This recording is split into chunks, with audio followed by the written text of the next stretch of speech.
September నెల 2024 వృశ్చిక రాశి వారికి గోచార ఫలితాలు ఏ విధంగా ఉంటాయనేది సశాస్త్రీయ పద్ధతిలో తెలుసుకునేటువంటి ప్రయత్నం చేద్దాము. వృశ్చిక రాశి వారికి వక్రగమనం చేత శని తృతీయంలో ఉన్నట్టుగా మనం చెప్పుకోవాలి. తృతీయంలో శని అత్యంత శుభప్రదమైనటువంటి ఫలితాలు అందజేస్తూ ఉంటారు.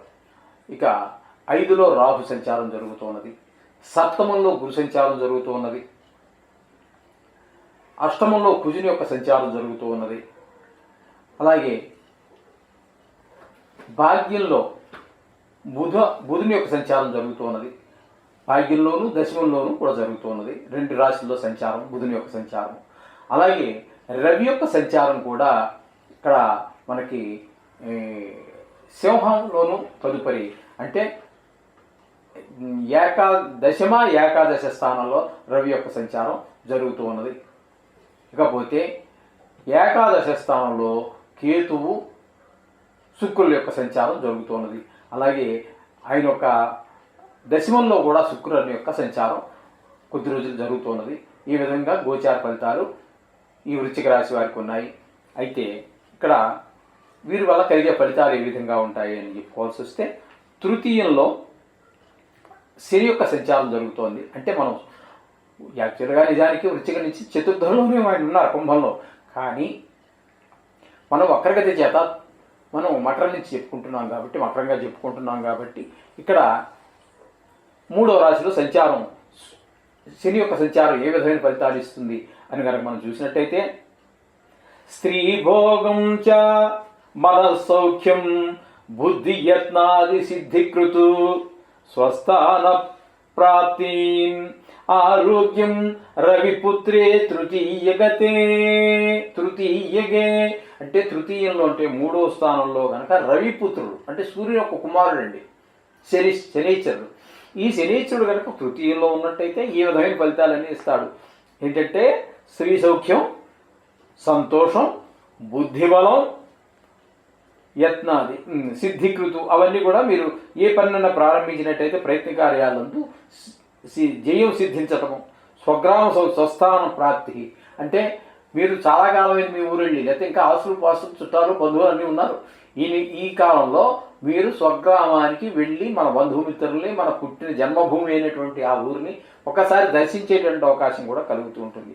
అలాగే ఆరోగ్యం కూడా ప్రాప్తి కూడా ఉంటుంది. ఇంత చక్కటి ఫలితాలన్నీ కూడా మనకి శని భగవానుడు తృతీయ స్థానంలో సంచారంలో చెప్పుకోవాలి. ఈ విధమైన ఫలితాలు వస్తున్నాయి. ఇకపోతే 5వ స్థానంలో రాహు యొక్క సంచారం మాత్రము అంత శుభ ఫలితాలను ఇవ్వజాలదు. ఆయన వల్ల అక్కడ మన సంతాన విషయాలలో కానీ, అలాగే మనం ఏదైనా వాళ్ళు చదువులో వెనకబడటం, అలాగే కొన్ని అల్లరి పనులు చేయటము, అలాంటి కొంచెం ఇట్లాంటి వాటికి అవకాశం ఉంటుంది. కొంచెం నీచ జనులతో సహవాసం చేయటము, అక్కర్లేని విషయాల్లో వేలు పెట్టడము, ఇట్లాగే కామ క్రోధ లోభ మోహ మాధమశ్చర్యాలన్నింటికి కారకుడైనటువంటి ఈ రాహు ప్రకోపించడం ద్వారా అతను మనకి సంప్రాప్తించడం ద్వారా 5వ స్థానంలో ఆ బుద్ధులన్నీ మనకి కనిపిస్తూనే ఉంటాయి. వాటిని మనంగానే కంట్రోల్ చేసుకోవాల్సి ఉంటుంది. ఏ విధమైనటువంటి ఫలితాలన్నీ కూడా రాహు ద్వారా సంక్రమిస్తూ ఉంటాయి. ఇకపోతే సప్తమంలో కనుక గురువు యొక్క సంచారం చాలా చక్కటి శుభ ఫలితాలన్నీ ఇస్తుంది. సప్తమంలో గురు సంచారం వల్ల భార్యాభర్తల మధ్యన అనురాగము, అలాగే కుటుంబ సభ్యులందరితోటి కూడా చాలా చక్కటి అనుబంధము, అనురాగాలు, ఆప్యాయతలు అన్నీ ఉంటాయి. అలాగే ఎవరితోటైనా మీరు భాగస్వామ్యులతో వ్యాపారం కానీ, వృత్తి కానీ, వ్యవసాయం కానీ చేస్తూ ఉన్నట్టయితే ఆ స్థానాలలో కూడా మీకు మంచి ఫలితాలన్నీ కూడా కలుగుతూ ఉంటాయి. ఈ విధమైన ఫలితాలన్నీ కూడా మనకి సప్తమ స్థానంలో అలా మనకి చక్కటి ఫలితాలన్నీ కలుగుతూ ఉంటాయి. ఈ విధంగా ఇకపోతే అష్టమంలో కుజుని యొక్క సంచారం మాత్రము మంచి ఫలితాలను ఇవ్వజాలదు. అందుచేత అక్కడ ఉన్నప్పుడు మనకి కొంచెము ఒకవేళ బెడ్ మీద ఉన్నటువంటి వాళ్ళు ఎవరన్నా ఉన్నట్టయితే వాళ్ళకి కొంచెం ప్రాణాపాయం జరిగే అవకాశం కూడా ఉంటుంది. అలాగే కొన్ని రుణాలు చేయవలసి ఉంటుంది. కొన్ని అనుకోనటువంటి దుస్సంఘటనలు జరిగేటువంటి అవకాశం కూడా మనకి ఇక్కడ అష్టమ స్థానంలో కుజుడి యొక్క ఇది ఉంటుంది, ప్రభావం ఆ విధమైనటువంటి ఫలితాలన్నీ ఇస్తూ ఉంటాయి. కొన్ని గాయాలు అయ్యే అవకాశం ఉంటుంది. డ్రైవింగ్లో కావచ్చు, మెట్లు దిగేటప్పుడు కావచ్చు, బాత్రూముల్లో కావచ్చు. తగిన శ్రద్ధ తీసుకోండి. ఈ విధంగా తీసుకోవడం ద్వారా, అలాగే నవగ్రహ జపాలు చేసుకోవడం ద్వారా వీటి నుంచి మనము చాలా వరకు తప్పించుకునే అవకాశాలు కూడా ఉంటూ ఉంటాయి. ఈ విధంగా అష్టమ స్థానంలో కుజ సంచారం. ఇక బుధుని యొక్క సంచారం కనుక మనం తీసుకున్నట్టయితే భాగ్య దశమ స్థానాలలో బుధుని యొక్క సంచారం జరుగుతున్నది. భాగ్యస్థానంలో శుభ ఫలితాలను ఇవ్వజాలడు, కానీ దశమ స్థానంలో మాత్రం మీకు వృత్తిపరమైనటువంటి లాభాలన్నీ చక్కగా రావటము, మీ తెలివితేటలు పనిచేయటము, ఇట్లాంటివన్నీ కూడా మనకి చక్కటి ఫలితాలన్నీ బుధుని వల్ల సంక్రమిస్తూ ఉన్నాయి. ఇకపోతే రవి యొక్క సంచారం మనకి తీసుకున్నట్టయితే ఇక్కడ సింహం కన్య లో జరుగుతూ ఉన్నది. అంటే 10-11 స్థానాలలో రవి యొక్క సంచారం జరుగుతున్నది. 10-11 స్థానాలలో రవి యొక్క సంచారం 2 స్థానాల్లో కూడా చాలా శుభప్రదమైనటువంటి ఫలితాలు ఉన్నాయి.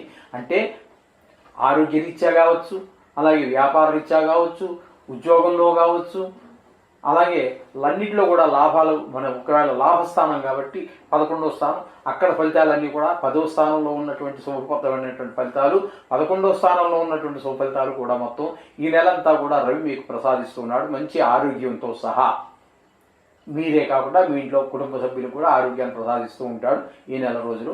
సూర్యభగవానుడు ఈ విధమైనటువంటి ఫలితాలన్నీ రవి వల్ల కలుగుతూ ఉన్నాయి. ఇకపోతే కేతువుని తీసుకున్నట్టయితే ఏకాదశ స్థానంలో ఉన్నారు. ఏకాదశ స్థానంలో కేతువు అత్యంత శుభప్రదమైనటువంటి ఫలితాలన్నీ ఉంటాయి. వ్యాపారంలో కానివ్వండి, ఉద్యోగంలో కానివ్వండి, భార్యాబిడ్డ విషయంలో కానివ్వండి, కుటుంబంలో కానివ్వండి, అలాగే మీకు అది షేర్ మార్కెట్ చేసే వాళ్ళకి కానీ, వృత్తి వ్యాపారాలు ఏదో రియల్ ఎస్టేట్ చేసే వాళ్ళకి కానీ, క్రయ విక్రయాలు చేసేటటువంటి అందరికీ కూడా అత్యంత శుభప్రదమైనటువంటి ఫలితాలని కేతువు మనకి సమకూరుస్తూ ఉన్నాడు. ఇక శుక్రుడిని కనుక మనం తీసుకున్నట్టయితే దశమ ఏకాదశ స్థానాలలో శుక్రుని యొక్క సంచారం 2 స్థానాల్లో చాలా చక్కటి ఫలితాలని ఆయన ఇస్తూ ఉన్నారు. ఇంటి కుటుంబంలో సంతోషకరమైనటువంటి వాతావరణం ఏర్పడుతుంది. భార్యాభర్తల మధ్యన అనురాగం, ప్రేమ, ఆప్యాయత, కుటుంబ సభ్యులందరితోటి, భార్యనే కాకుండా తల్లిదండ్రులతో కావచ్చు, పిల్లలతో కావచ్చు, కుటుంబ సభ్యులు ఎవరెవరైతే ఉన్నారో, కొన్ని కుటుంబాలు ఇంకా కొంచెం ఉమ్మడి కుటుంబాలు ఉన్నాయి, అటువంటి వారందరి మధ్యన కూడా చక్కటి ఆప్యాయతం రాగాలతోటి ఇల్లు కలకల్లాడుతూ ఉంటుంది. ఈ నెల రోజులు శుక్రుడు యొక్క ప్రభావం మీ మీద అంత గొప్పగా ఉంటుంది.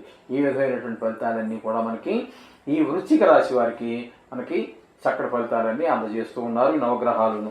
అయితే ముఖ్యంగా ఏ రాశిగా చెప్పుకుంటున్నాం కదా, మొత్తంగా టోటల్గా మనం కనుక చెప్పుకోవాలంటే ఈ రాశి వారికి ధనలాభం, ఆరోగ్యము, బంధుమిత్రాదుల సమాగము, రాజకీయ వ్యవహారాలు జయం, శరీర సౌఖ్యం, ఇట్లాంటివన్నీ కూడా శుభప్రదమైనటువంటి ఫలితాలు ఈ వృశ్చిక రాశి వారికి చాలా చక్కగా లభిస్తూ ఉన్నాయి. ఏదేమైనప్పటికీ కూడా మనం దైవాన్ని రోజు ఎట్లయితే ప్రార్థిస్తున్నామో నవగ్రహాలను కూడా అలాగే ప్రార్థించండి.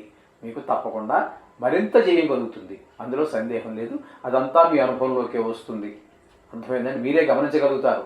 ఇది ఎవరో నాబోటాడు ఎవరో చెప్పాల్సిన పని లేదు. మీరు ఆ పని చేయండి, ఆ ఫలితాలన్నీ మీరు తప్పకుండా అనుభవించడం జరుగుతుంది. శుభం భూయాత్.